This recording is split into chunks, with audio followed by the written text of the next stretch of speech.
جی السلام علیکم معزز سامعین۔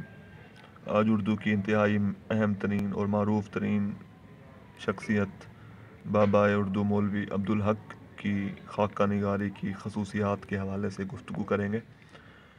دوستو، بابا اردو مولوی عبدالحق کی شخصیت اردو کے حوالے سے ان کی ناقابل فراموش خدمات کی بنا پہ ہرگز کسی تعارف کی محتاج نہیں ہے۔ وہ ایک نقاد، مورخ، بلند پایہ ادیب، مترجم ہونے کے ساتھ ساتھ ایک بلند پائے کے خاکہ نگار بھی تھے۔ 1937 میں شائع ہونے والی کتاب چند ہم اثر اردو خاکوں کی روایت میں گراں قدر تصنیف تصور کی جاتی ہے۔ اس کتاب میں وہ ان لوگوں کی چلتی پھرتی معروضیت سے بھرپور تصاویر دکھانا چاہتے ہیں جن سے مولوی صاحب کا تعلق رہا۔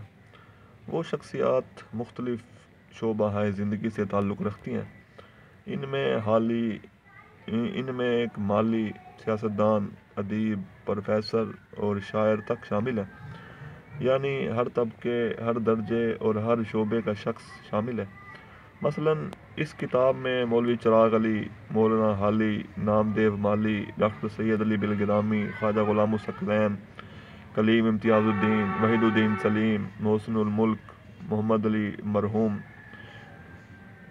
غلام قادر گرامی، پروفیسر مرزا حیرت اور اس کے علاوہ سر سید علامہ اقبال جیسے حضرات کے خاکے بھی عداوت، محبت، نفرت، ذاتی تعلقات اور علمی سماجی مقام و مرتبے سے بالا تر ہو کر کھینچے گئے۔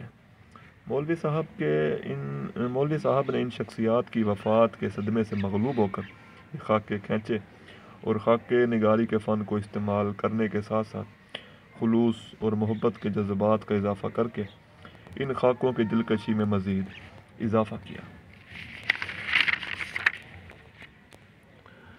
اس کے علاوہ مولانا حالی کا اگر ہم خاکہ دیکھیں کہ کس طرح مولوی صاحب جو ہیں مولانا حالی سے اپنی عقیدت کا اظہار کرتے ہیں اور ان کی شخصیت سے پردہ اٹھاتے ہیں۔ مرحوم ہماری قدیم تہذیب کا ایک بے مثل نمونہ تھے۔ شرافت اور نیک نفسی ان پر ختم تھی۔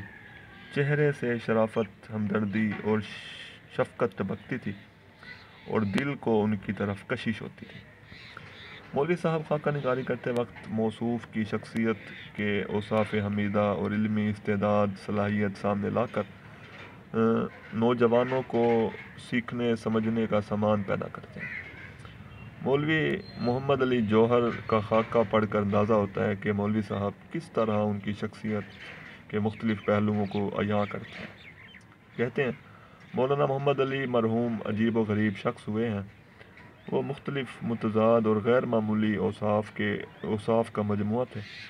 اگر انہیں ایک آتش فشاں یا گلیشیئر سے تشبیہ دی جائے تو کچھ مبالغہ نہ ہوگا۔ دونوں میں عظمت اور شان ہے، لیکن خطرہ و تباہی بھی موجود ہے۔ مولوی صاحب خاکہ نگاری کے دوران اگر کسی شے کو محبت اور توجہ سے دیکھتے ہیں تو وہ موصوف میں موجود انسانیت، جفاکشی، محنت، سچائی اور لگن جیسی صفات ہیں جن سے مولوی صاحب صرف نظر نہیں کر سکتے۔ غالباً انہی خصوصیات کے باعث وہ نامدیو کا خاکہ اس دلکشی اور سچائی سے کھینچتے ہیں۔ وہ مقام و مرتبے سے ہرگز مرعوب نہیں ہوتے، بلکہ وہ صرف انسانیت کی طرفداری کرتے ہوئے دکھائی دیتے ہیں۔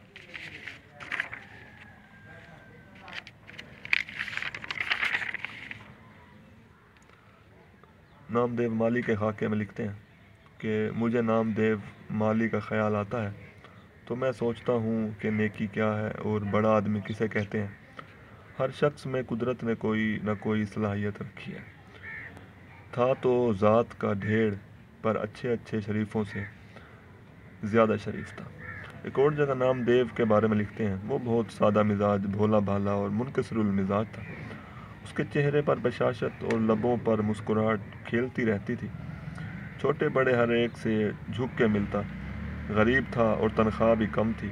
کام سے عشق تھا اور آخر کام کرتے کرتے اس دنیا سے رخصت ہو گیا۔ اسی طرح ایک خاکے میں گدڑی کا لال نور خان کی صفات کو اس خوبصورتی سے پیش کرتے ہیں کہ قاری متاثر ہوئے بنا رہ نہیں سکتا۔ لکھتے ہیں حساب کے کھرے، بات کے کھرے، دل کے کھرے تھے، وہ مہر و وفا کے پتلے اور زندہ دلی کی تصویر تھے۔ مولوی صاحب ان خاکوں سے قارئین کو کوئی سبق یا نصیحت کرنا چاہتے ہیں، اور اس مقصد کی تکمیل کی خاطر بالکل گمنام سے اشخاص کا خاکہ کھینچتے ہوئے شرماتے اور گھبراتے نہیں ہیں۔ ایک عام سپاہی نور خاں کے خاکے کا آغاز کرتے ہوئے لکھتے ہیں: لوگ بادشاہوں اور امیروں کے قصیدے اور مرثیے لکھتے ہیں، نامور اور مشہور لوگوں کے حالات قلم بند کرتے ہیں، میں غریب سپاہی کا حال لکھتا ہوں اس خیال سے کہ شاید کوئی پڑھے اور سمجھے کہ دولت مندوں اور امیروں اور بڑے لوگوں کے حالات لکھنے اور پڑھنے کے قابل نہیں ہوتے۔ مولوی صاحب اس خوبصورتی اور سچائی سے بالکل گمنام سے اشخاص کا خاکہ کھینچ کر ان کی خصوصیات دکھاتے ہیں کہ قاری ان لوگوں کو ایک ہیرو کے روپ میں دیکھنے لگتا ہے اور ان کرداروں سے ایک اپنائیت سی محسوس کرنے لگتا ہے۔ مولوی صاحب کیونکہ ایک سنجیدہ اور پروقار ادبی شخصیت تھے جن کی زندگی حسن اور رعنائیوں سے خالی تھی، اسی وجہ سے ان کے خاکے بھی ہمیں رعنائی رنگینی سے محروم دکھائی دیتے ہیں۔ مولوی صاحب صیغہ واحد متکلم کا استعمال بہت کم کرتے ہیں، جو خود منظر عام پہ آنے سے گریز کرتے ہیں، مگر اپنے جذبات، احساسات اور خیالات ضرور واضح کرتے ہیں۔ عام بول چال کی زبان استعمال کرتے ہیں جو بالکل عام فہم ہوتی ہے۔ مثلاً وحید الدین سلیم کے خاکے میں لکھتے ہیں: مرحوم نے عمر بھر یا تو طالب علمی کی یا علم و ادب کی خدمت کی، علاوہ ایک بلند پایہ ادیب ہونے کے وہ اعلیٰ درجے کے اخبار نویس بھی تھے۔